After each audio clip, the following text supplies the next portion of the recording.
जय जगन्नाथ जय हटनाथ गभीष्पुत्रा नगजात हरि कुमार तात शशिखंड मौली लंकेश संपूजते पाद पद्मा पयादनादि परमेश्वराय।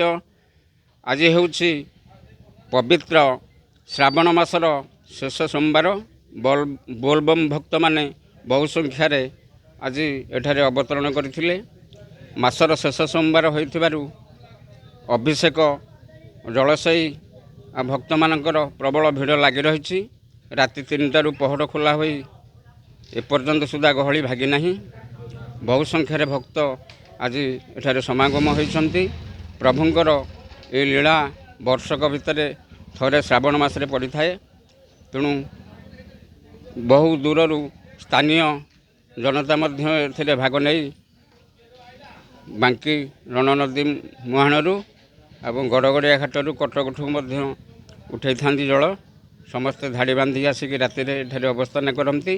राति भक्त मानक प्रसाद सेवन व्यवस्था करा जाय थाए।